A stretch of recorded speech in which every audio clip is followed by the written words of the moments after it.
usually one kick.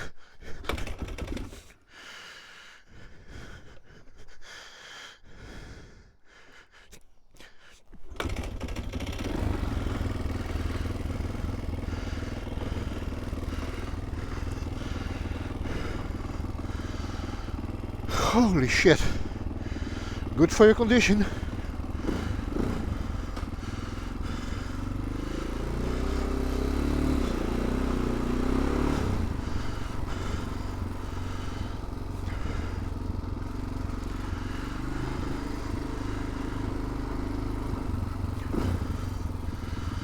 Must be careful because I'm not fully dressed. Usually I also wear body protector, knee protectors, elbow protectors, kidney belt. I only have a basic gear on now. Gloves, shirt and pants, of course, and of course the boots, but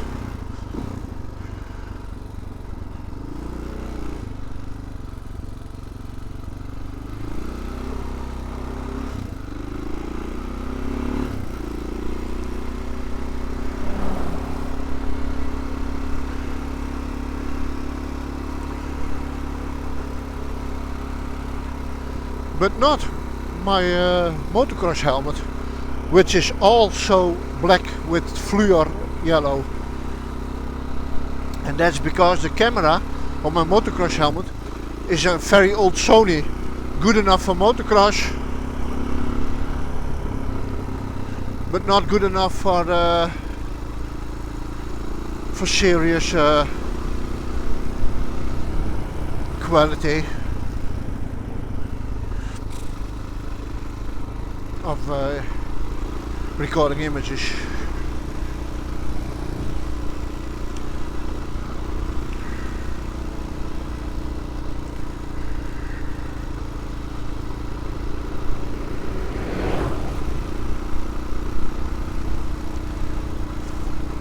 This is about 5.5 times the scooter in power. Imagine that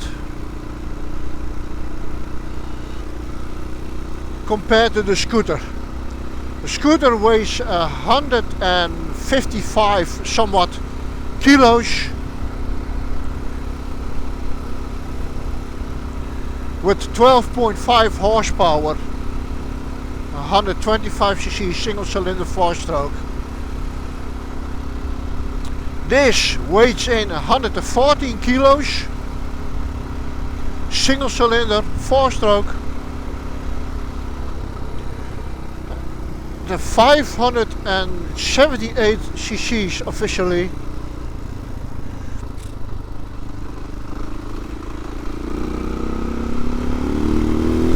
Producing 60 horsepower. This thing is wild. And this thing is a lot wilder than most super sports you will see on the road. Despite those are all 1200cc 4 cylinders nowadays, with way into the 150, 160 horsepower, but also way into the 250, 280 kilo of weight.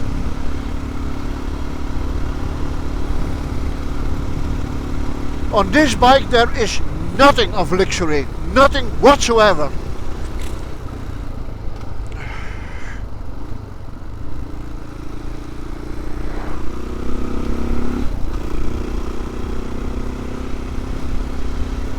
And maybe you can hear it, I keep it low in the gears. Because when I keep this one high in the... No, I said it wrong, I keep it low in RPM and I keep it high in gear. If I keep it high in RPM and low in gear, this thing is bad mean to the bone. Very wild. Actually, I only would do that on a circuit. Not even on an open road. On public roads. Another thing of this Husk is,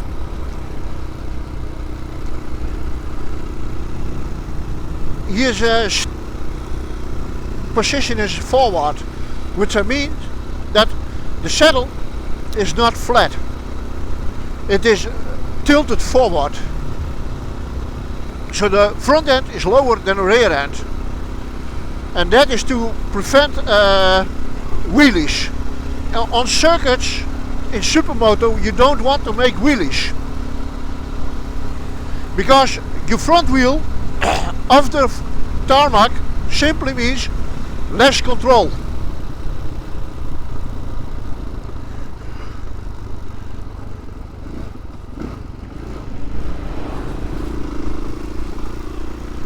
Way less control. And supermoto is very short circuits with some jumps, with some tight curves, all on tarmac. So a wheelie is a lack of control. And you won't have maximum control in supermoto.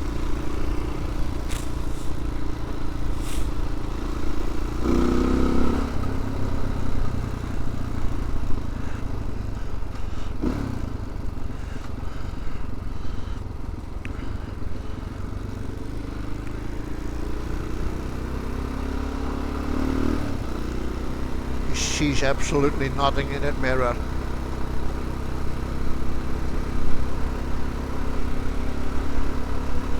Absolutely nothing whatsoever.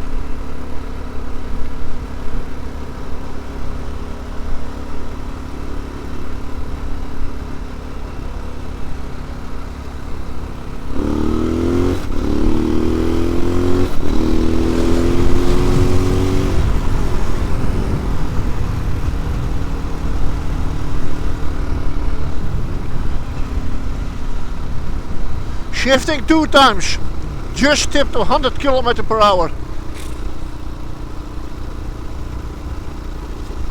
From a low RPM.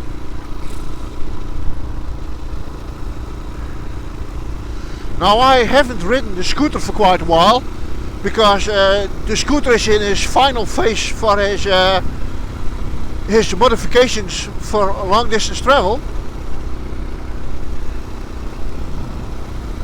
But if I have ridden the scooter yesterday and would step on a supermoto today, you can really feel it. And the other way around.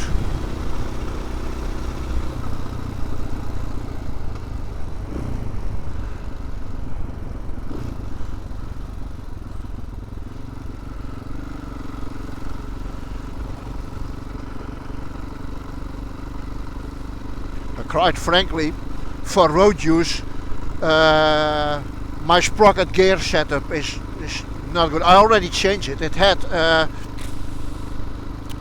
46 on the rear and 13 on front, and had a low high speed, and was very wild, very wild.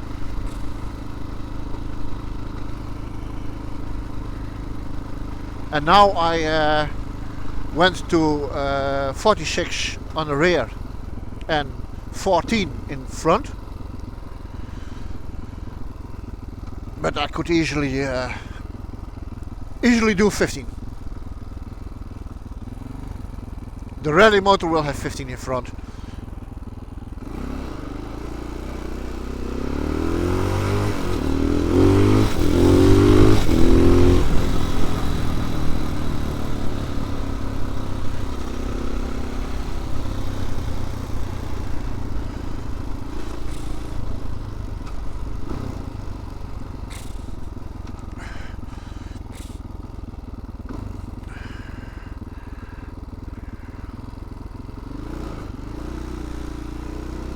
I must be careful with another thing, because his clutch is it's not gone, but it needs replacement.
Excuse me.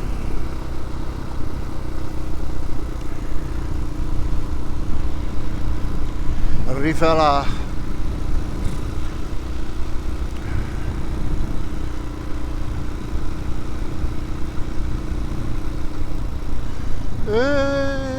Where have we to be?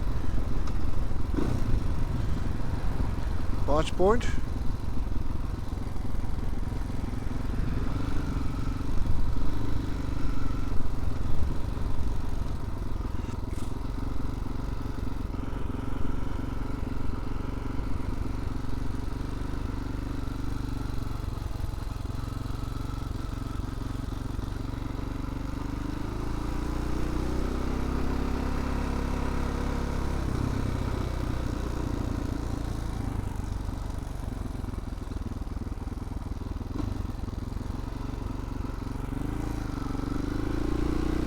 Is it not this one?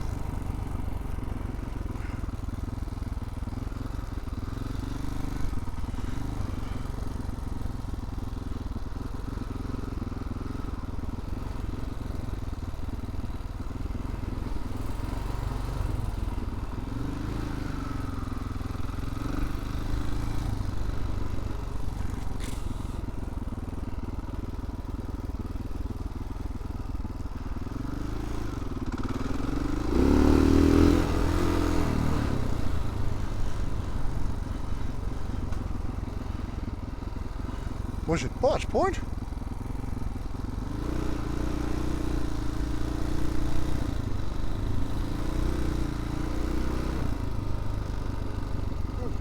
I thought I heard a different name.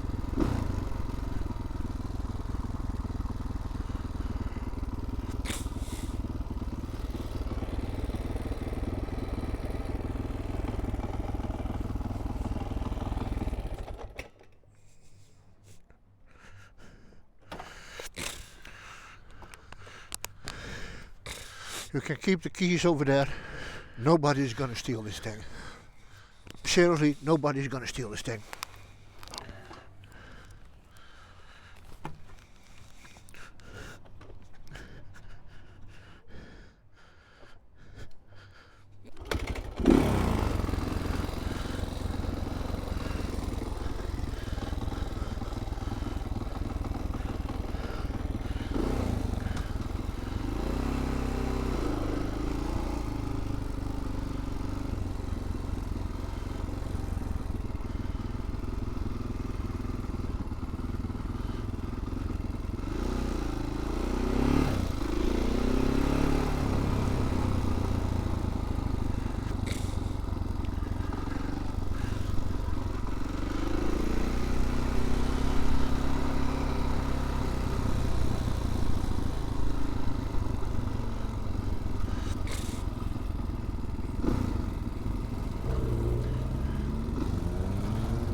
I have about 2 liters the front tank, 3 liters in the rear tank, 5 liters.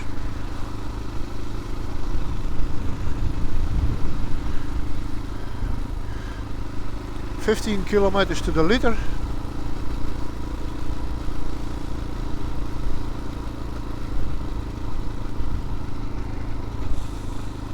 Two liters make it 60. 120 is 135 approximately.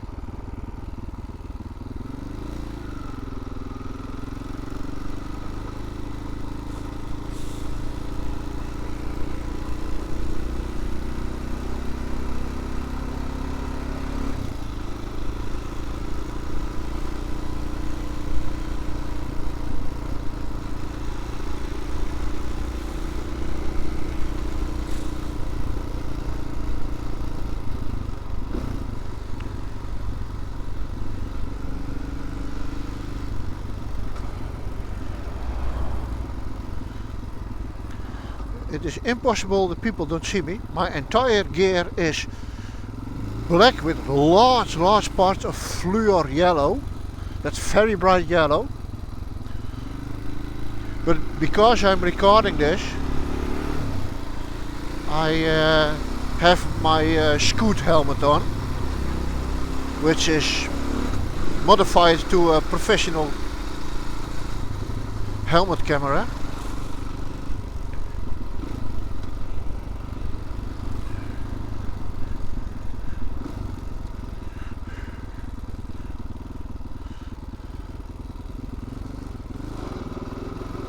You hear that? That's the worn out clutch plates. They are not slipping while I'm riding, but they have difficulties to grip. It's they are very, how do I call it? It's it does not close smoothly.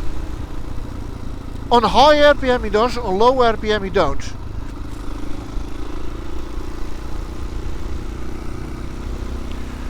I had a new clutch plate set in this engine, and that was aftermarket because Husqvarna are difficult to get, and however it is exactly the same as the famous Honda CR 500 1990 model. Hard to get.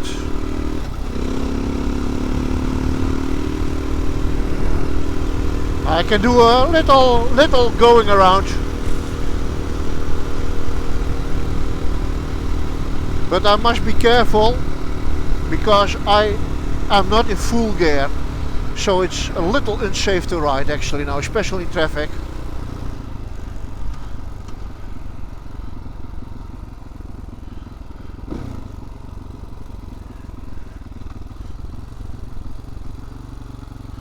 This is good for the motorcycle to run for a while.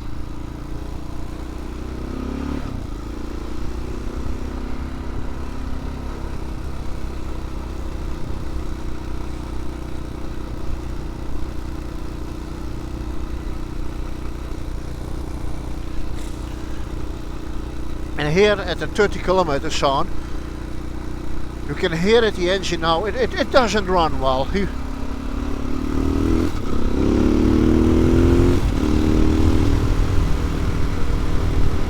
He want to go. He want to go with a higher RPM. He want to go forward. He want to be ridden in competition style.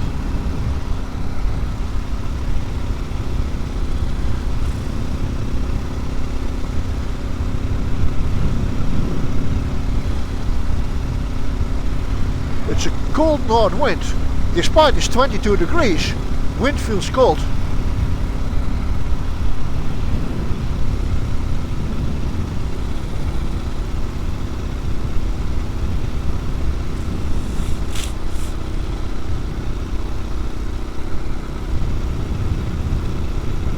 I have my paint for the scooter now. It is actually twice as much expensive as my other address I went to in Jouren, but if I have knew this on forehand, I would have driven to the Jouren. It takes me 4 liters of fuel, but it's still cheaper than this.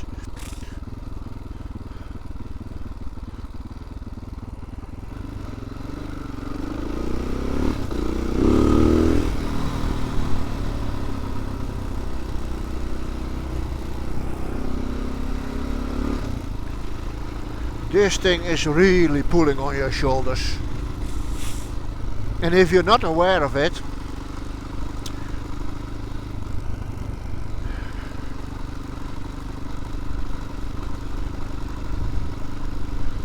you will slide down on a saddle to the rear, placing your weight all the way to the long saddle, its rear end. So it's about 50 centimeters, something like that. Which means that you add a lot of weight on the rear wheel and a lot of power and it starts to wheelie, and it doesn't do it very gentle. It is swap and you're up. He does that very aggressively, and that's exactly the reason why the sitting position is so close to the handlebars, and why this whole motorcycle is front and down.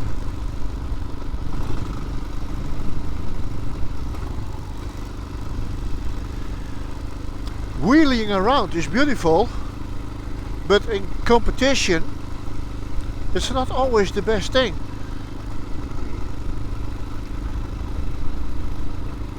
Even when you are a master in making wheelies, and some people can even go around the curves in a wheelie, you still have less control as when you have both wheels on the tarmac.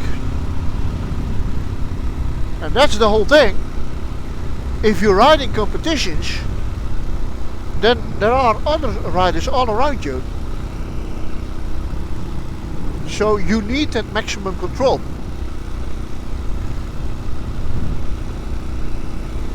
There is no time for wheelies. And that's the reason why this bike is in a downslope forwarded position, front and down, as I call it. There's another reason why it is like that. This machine steers around the corner very aggressively. I cannot let go of the handlebars. With the usual well balanced off-road motorcycle, when you let go of the handlebars, he is riding in a straight line. But this one wants to go around the corner straight away. When you let go of the handlebars, you crash immediately. The handlebars goes or to the right or to the left very aggressively, because this machine wants to steer around the corner. And that's exactly what Supermoto is. When he got built to a rally bike, then of course he will have again a nice flat position. And then I can let go of the handlebars again, if you wish to. I don't see why, but it's safe to do again.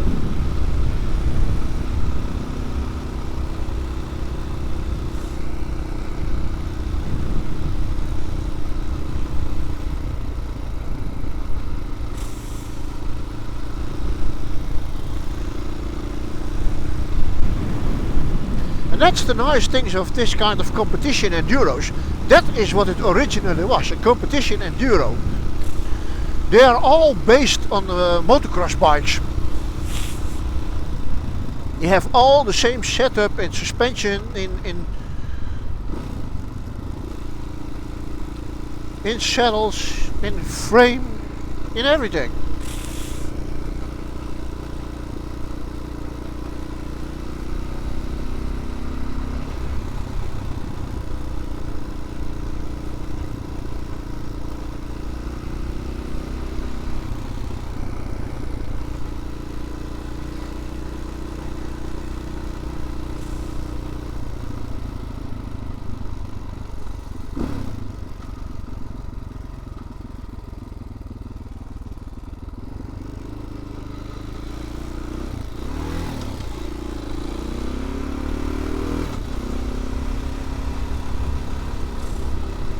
I shift into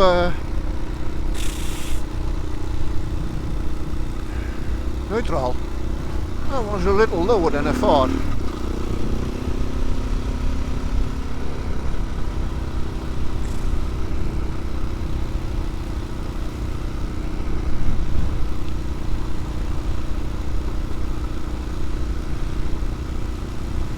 But even here in this gentle ride, as I do now, high in the gear, low in RPM, moped speeds, I still consume something like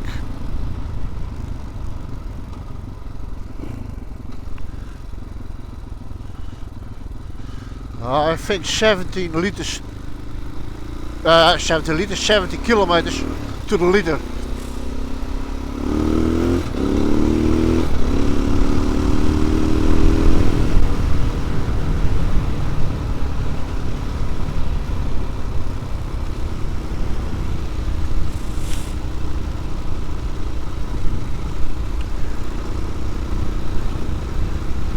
And when I ride them aggressively, it goes down to 40 kilometers to the liter.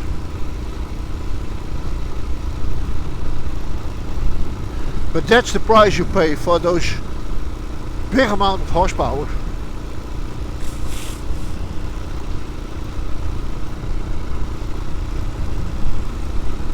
You don't get it lean. There's no way you get this bike lean.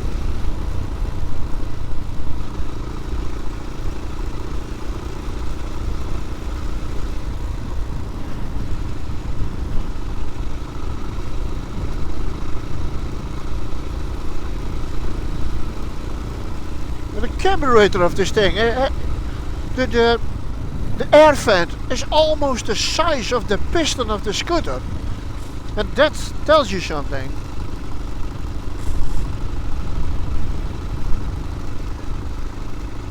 If I would put this jets into the scooter, it wouldn't even start.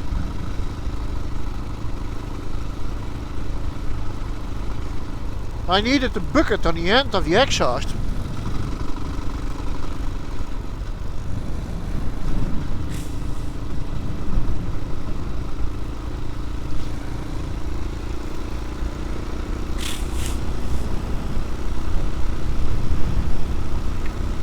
Walk. Yeah, the era of the big flies is coming. At least temporary. Until early October.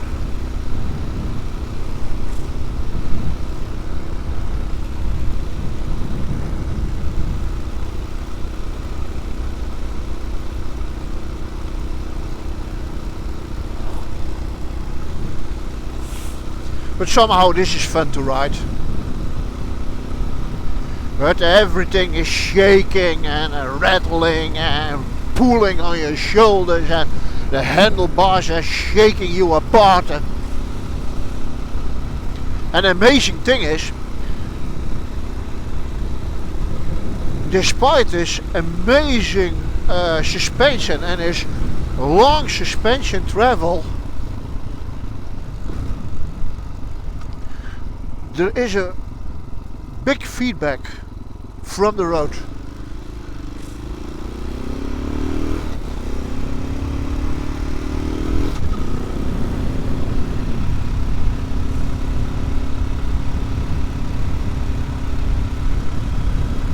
You feel every little pothole,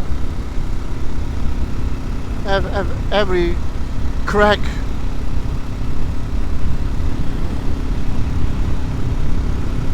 But you only feel it, you only notice it.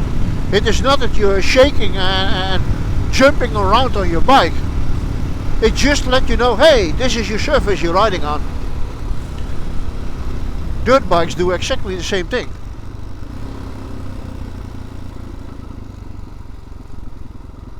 And this is another thing of power.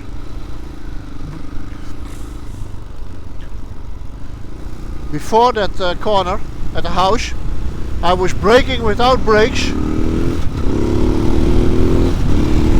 The same.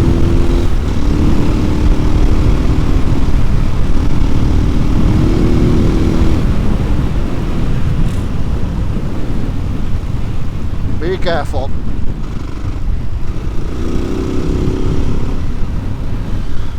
The same amount of, how do you call it in English, losing speed as the scooter does.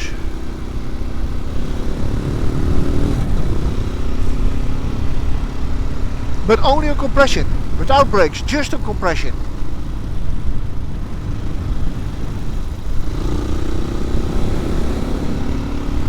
If I really let go of the throttle, you can see your own front tire. It's that much compression it has.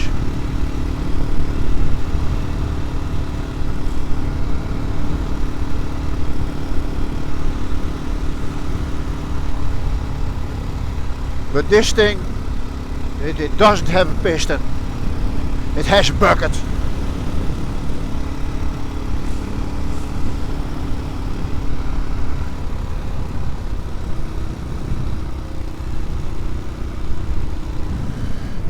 Nevertheless,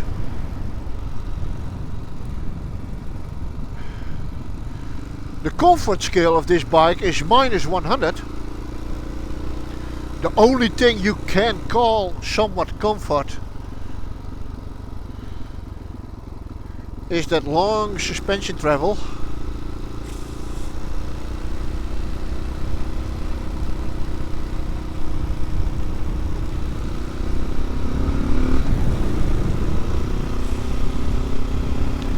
And as part of that, I love to take it around for long trips like I did with the scooter. But make no mistake, the last trip I did with the scooter, before I start to finally add all the electronics,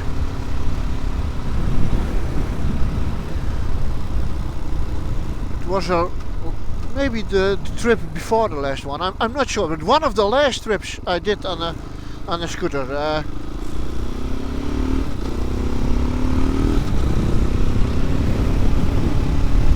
Was about 360 kilometers.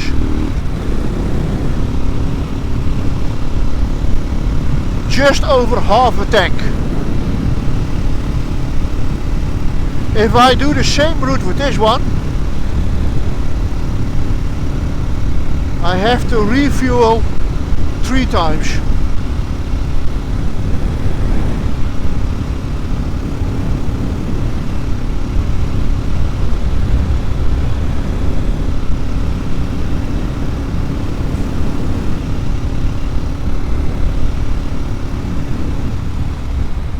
And that will be the same thing when it's a rally bike, of course.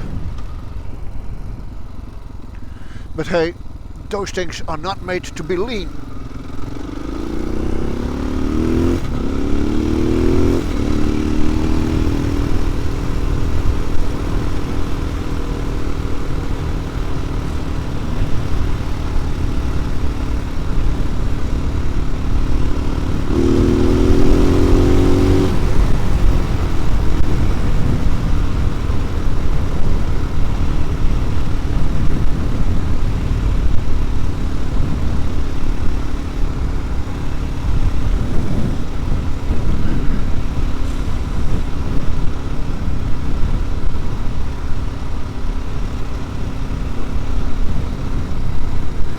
I have to remember myself, I can't go too crazy. Technically I can do it, but I'm not in full gear. So when I go down, it's over for a long time, if not forever.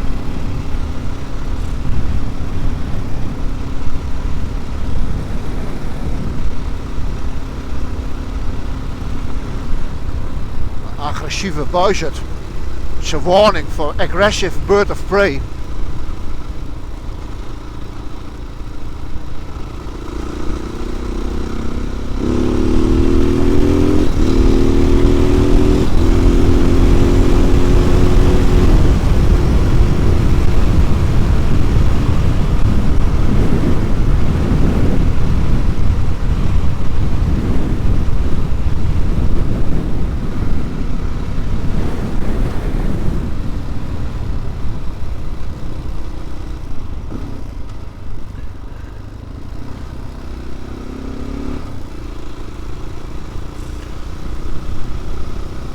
But if the aggressive bird of prey can accelerate that fast, I can hit my watch.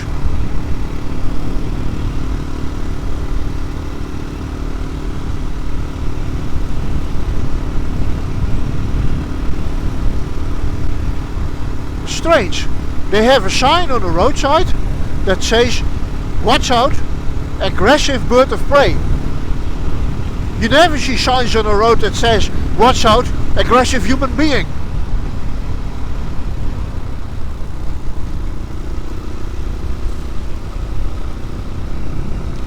I think that take too much road signs. It will be way too expensive. There's no government who can afford that.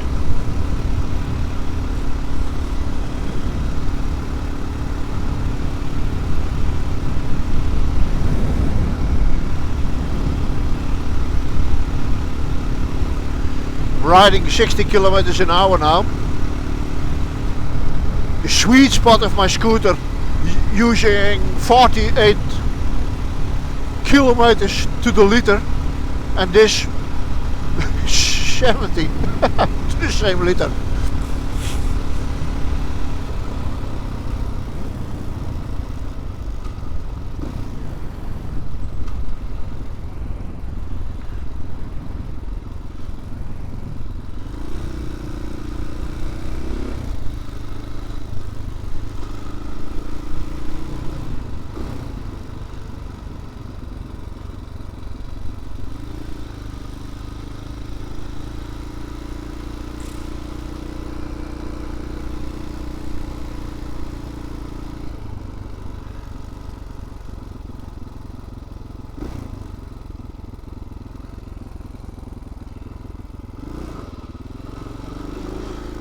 You hear that clutch?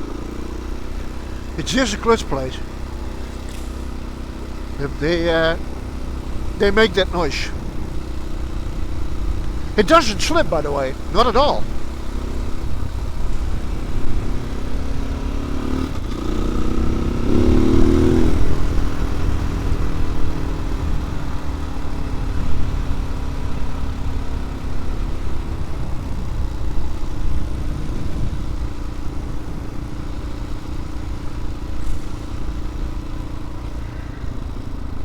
But the aftermarket clutch plates I had into the engine, they were not gripping well. Absolutely not.